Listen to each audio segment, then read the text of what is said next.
ముఖ్యంగా తిరుపతిలో గత 2-3 రోజులుగా ఏదైతే ప్రజల్లో ఒక భయభ్రాంతులకి గురయ్యారో, చాళుక్య స్థలాన్ని కార్పొరేషన్ వారు అమ్మడానికి నిర్ణయించుకున్న అంశాన్ని నిన్న కౌన్సిల్ సమావేశంతో దాంతో తెరపడింది. నిజంగానే ఇది తిరుపతి ప్రజల విజయంగా మేమందరం కూడా భావిస్తున్నాం.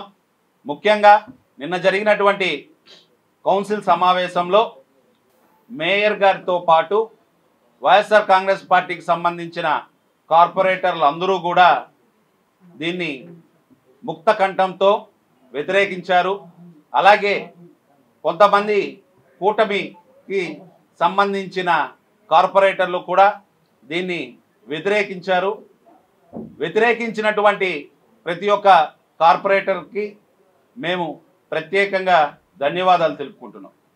ముఖ్యంగా అన్నిటికంటే ముందుగా ఏదైతే ఈ చాళుక్య హోటల్ అమ్మడానికి సిద్ధపడ్డారు అన్న విషయం తెలిసినప్పటి నుంచి వైఎస్ఆర్ కాంగ్రెస్ పార్టీ తిరుపతి సమన్వయకర్త అయినటువంటి భూమన అభినయ్ గారు పగలు రాత్రి అని లేకుండా దీన్ని ఎలాగైనా ఆపాలి, తిరుపతి ప్రజల ఆస్తిని ఎవరికో అప్పనంగా దారాదత్తం చేయడం ఆయనకి ఇష్టం లేదు.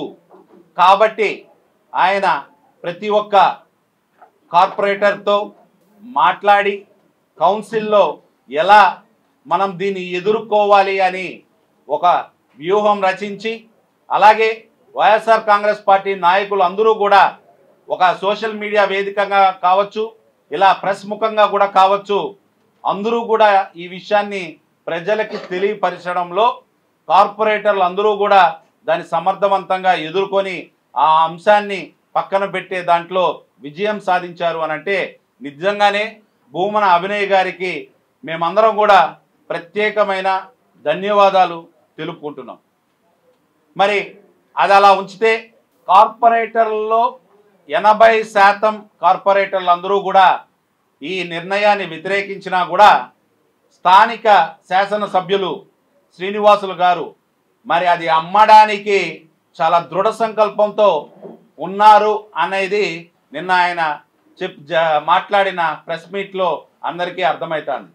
మేము ఒకటే అడుగుతున్నాం, అక్కడ మేయర్ గారికి కావచ్చు, మ్యాక్సిమం నెంబర్ ఆఫ్ కార్పొరేటర్లు అందరికీ ఈ ప్రతిపాదన ఇష్టం లేనప్పుడు మళ్ళీ దానికి మీరు కమిటీని సిఫార్సు చేయడము అని అంటే నిజంగానే మీ దృష్టిలో ఏముంది అనేది ఈ తిరుపతి ప్రజలకి అర్థం కాకుండా ఉంది.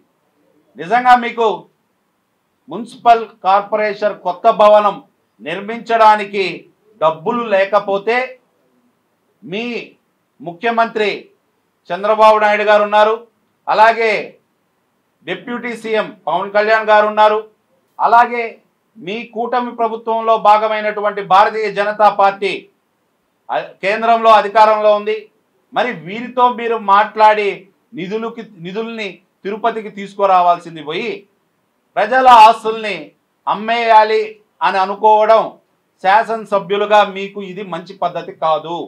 దీంట్లో మీ సొంత లబ్ధి ఎంతుందో ఏముందో అర్థం కాక తిరుపతి ప్రజలు సతమత పడుతున్నారు.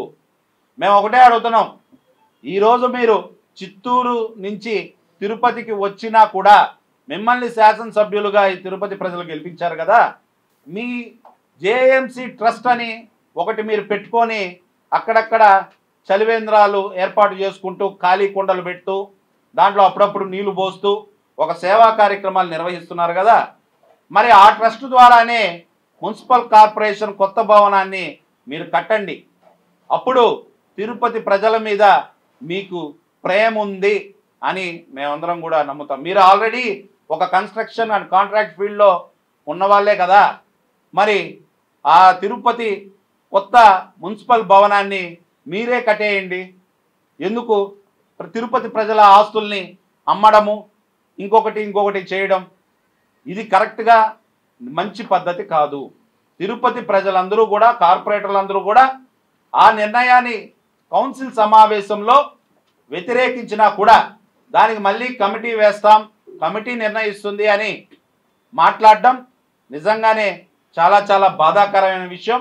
ఆ కమిటీ ఏం వేసినా సరే, లేదా ఆ కమిటీ సిఫార్సులు మాకు తిరుపతి ప్రజలకు వ్యతిరేకంగా వస్తే నిజంగానే భూమన అభినయ్ గారి నేతృత్వంలో పెద్ద ఎత్తున ఉద్యమానికి మళ్ళీ కూడా శ్రీకారం చుడతాం. కాబట్టి ఇవన్నీ కూడా మీరు దృష్టిలో ఉంచుకోండి. నిన్న ప్రెస్ మీట్లో మాట్లాడుతూ ఇంకొక ఆసక్తికరమైన విషయం ఎమ్మెల్యే గారు మాట్లాడడం జరిగింది. గత ప్రభుత్వం 10,50,000 కోట్లు అప్పు చేసింది, దానికి మేము వడ్డీలు కట్టలేకపోతున్నాము అని పాపం శాసనసభ్యులు గారు తెగ బాధపడిపోయారు. నిజంగానే సరే, ఆ విషయాన్ని అట్లా పక్కన పెడదాం. 2019 నుంచి 2024 వరకు శ్రీనివాసులు గారు మీరు ఏ పార్టీ శాసనసభ్యులు అనేది మీకు గుర్తుందా? మీరు ఎవరి గురించి అయితే మాట్లాడినారో ఆ గత ప్రభుత్వంలోనే మీరు శాసనసభ్యులుగా ఉండి జగన్మోహన్ రెడ్డి గారికి జేజేలు కొడుతూ 5 ఏళ్లు గడిపారన్న విషయం మీకు గుర్తుందో లేదో, ఒకవేళ మర్చిపోతే ఒక్కసారి గుర్తు చేస్తున్నాం. మరి ఈ 10.5 లక్షల కోట్లు అనే విషయానికి వస్తే, మీ ఆర్థిక మంత్రి మొన్న అసెంబ్లీలోనే 2025 ఆంధ్ర రాష్ట్ర అప్పులు 5,80,000 కోట్ల చిల్లర చెప్పడం కూడా జరిగింది. మరి 2019లో మీరు దిగే కాలానికి 4,24,000 కోట్లు ఈ రాష్ట్రం అప్పులుగా ఈ తెలుగుదేశం పార్టీ పెట్టేసి వెళ్ళింది. అంటే గత 5 సంవత్సరాల కాలంలో వైఎస్ఆర్ కాంగ్రెస్ పార్టీ 1 లక్ష చిల్లర కోట్లు అప్పు చేయడం కూడా జరిగింది. కానీ ఈ కూటమి ప్రభుత్వం ఏర్పడిన ఈ సంవత్సర కాలంలోనే 75,000 కోట్లు ఈ కూటమి ప్రభుత్వం అప్పు చేసింది అని అంటే, అది వీళ్ళు అసలు ఎవరికి పంచారు, ఏ అభివృద్ధి చేశారు, ఏ సంక్షేమ కార్యక్రమం చేశారు అనే మీరే ఒక ఆత్మవిమర్శ చేసుకోండి. ఏది ఏమైనా సరే చాళుక్య హోటల్ స్థలాన్ని కావచ్చు, ఇతర మున్సిపల్ స్థలాలు కావచ్చు, ప్రజలకు సంబంధించిన ఏ ఆస్తి అయినా సరే అమ్మడానికి వైఎస్ఆర్ కాంగ్రెస్ పార్టీ పూర్తి వ్యతిరేకమని తెలియజేస్తుంది. ఇప్పుడు పసుపులేటి సురేష్ గారు మాట్లాడుతారు. పాత్రికేయ పెద్దలకు నా నమస్కారాలు. నిన్నటి రోజు మున్సిపల్ కార్పొరేషన్ కౌన్సిల్ సమావేశంలో ఎజెండాగా వచ్చిన చాళుక్య లాడ్జ్ అమ్మకాన్ని వైఎస్ఆర్ కాంగ్రెస్ పార్టీ సమన్వయకర్త భూమన అభినయ్ రెడ్డి గారి సూచనలతో వ్యతిరేకించిన వైఎస్ఆర్సీపీ కార్పొరేటర్లందరికీ మీడియా ముఖంగా ధన్యవాదాలు తెలుపుకుంటున్నాను. అలాగే కూటమి కార్పొరేటర్లకు కూడా మీడియా ముఖంగా ధన్యవాదాలు తెలుపుకుంటున్నాం.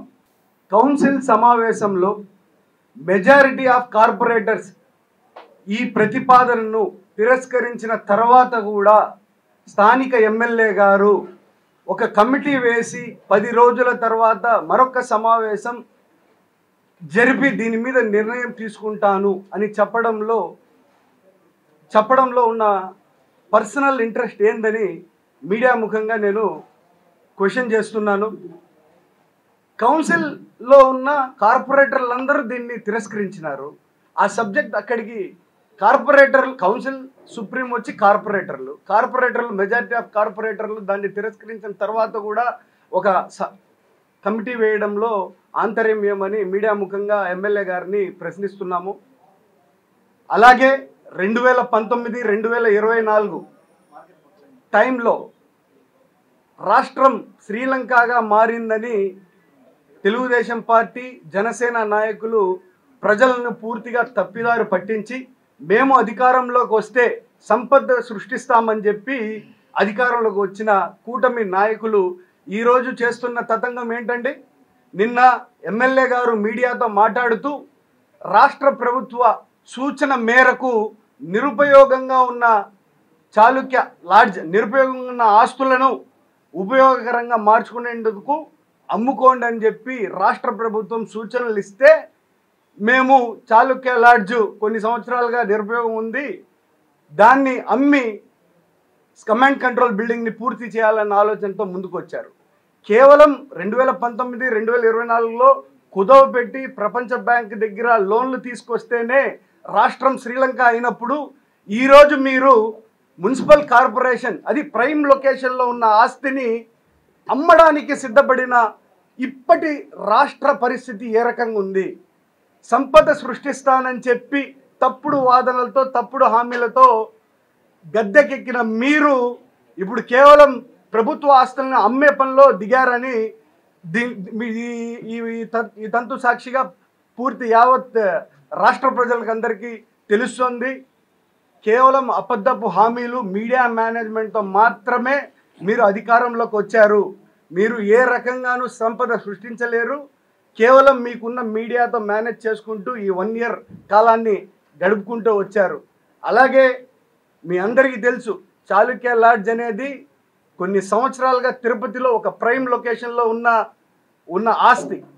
దాని చరిత్ర తిరుపతి స్థానికులైన మనందరికీ తెలుస్తుంది. కానీ మన దౌర్భాగ్యం ఏంద్రా అంటే చిత్తూరు నుంచి వలస రాజకీయాల కోసం చిత్తూరు నుంచి వలస వచ్చిన ఆర్ఎన్ శ్రీనివాసులు గారు మన ఎమ్మెల్యేగా గెలవడం మన దౌర్భాగ్యము. ఆయనకు తిరుపతి చరిత్రతో అవసరం లేదు. తిరుపతి భావితరాల తిరుపతి భవిష్యత్తు ప్రణాళికలు భవిష్యత్తు మీద కూడా ఏ మాత్రం ఆయనకి ఇంట్రెస్ట్ లేదు. ఆయన కేవలం ఏదైనా వాళ్ళ బినామీలకి తక్కువ ధరలకు ఆస్తులను అమ్మే కార్యక్రమాలు, అలాగే ఎక్కడైనా కమిషన్లు వస్తే అవి తీసుకునే కార్యక్రమాల్లో మాత్రమే ఇంట్రెస్ట్ ఉంటుంది. ఈ విషయాన్ని తిరుపతి ప్రజలందరికీ తెలియజేయాలని మీడియా ప్రెస్ మీట్ పెట్టడం జరిగింది. Thank you. తిరుపతి కార్పొరేషన్ పరిధిలో ఉన్నటువంటి చాళుక్య లాడ్జ్ అమ్మకాన్ని వైఎస్ఆర్ కాంగ్రెస్ పార్టీ వ్యతిరేకించినప్పటి నుంచి చాలామంది పాత్రికేయ పెద్దలు, ఎలక్ట్రానిక్ అండ్ ప్రింట్ మీడియా సోదరులు ఈ యొక్క వైఎస్ఆర్ కాంగ్రెస్ పార్టీ పోరాటంలో చాలామంది కూడా మద్దతు ఇచ్చారు. మీరు వార్తల రూపంలో ఇచ్చినటువంటి మద్దతు మాకెంతో బలాన్ని ఇచ్చింది. భూమన అభినయ్ గారు ప్రత్యేకంగా పాత్రికేయులందరికీ కూడా పేరు పేరున వారి ధన్యవాదాలు తెలపమని చెప్పడం జరిగింది. కావున మీ అందరికీ కూడా ప్రత్యేక ధన్యవాదాలు తెలుపుకుంటున్నాము. ఎందుకంటే ఇది రాజకీయాలకు అతీతంగా చేసినటువంటి పోరాటం.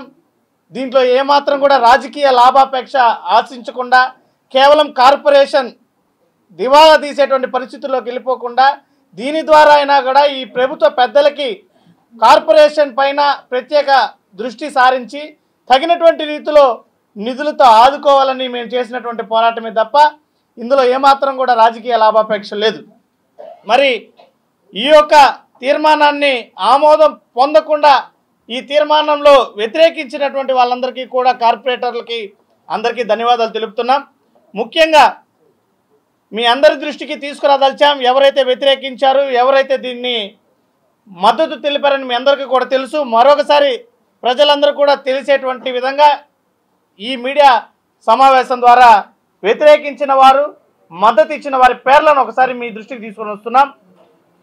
ఈ యొక్క చాళుక్య లాడ్జిని ప్రభుత్వం కారు చౌకగా అమ్మకానికి పెట్టాలనేటువంటి తీర్మానాన్ని వ్యతిరేకించినటువంటి వాళ్ళల్లో డాక్టర్ శిరీష గారు, నగరపాలక సంస్థ మేయర్, అదేవిధంగా సంధ్యారెడ్డి గారు, గణేష్, ఆదం రాధాకృష్ణారెడ్డి గారు, ఉమా యాదవ్ గారు, అమర్నాథ్ రెడ్డి గారు, అనీష్ రాయల్ గారు, జానకి గారు, ఆంజనేయులు గారు, శాలిని రెడ్డి గారు, మోహన్ కృష్ణ యాదవ్ గారు, ఈశ్వరి గారు, సునీత గారు, రామస్వామి వెంకటేష్ గారు, తాజీన్ గారు, ఆదిలక్ష్మి గారు, శ్రావణి గారు, బసవ గీత గారు, పునీత గారు, శేఖర్ రెడ్డి గారు, రాణి గారు, కోటేశ్వరమ్మ గారు, బోకం అనిల్ గారు, రత్నకుమారి గారు, నరసింహ గారు, మునిరామరెడ్డి గారు, రెవల్కారెడ్డి గారు, ఎస్కే బాబు గారు, అన్న అనిత్ గారు మరియు కోఆప్షన్ మెంబర్లు వెంకటరెడ్డి గారు, శ్రీదేవి గారు, ఖాదర్ బాషా గారు, రాజేశ్వరి గారు, ఎమ్మెల్సీ డాక్టర్ సిపాయి సుబ్రహ్మణ్యం గారు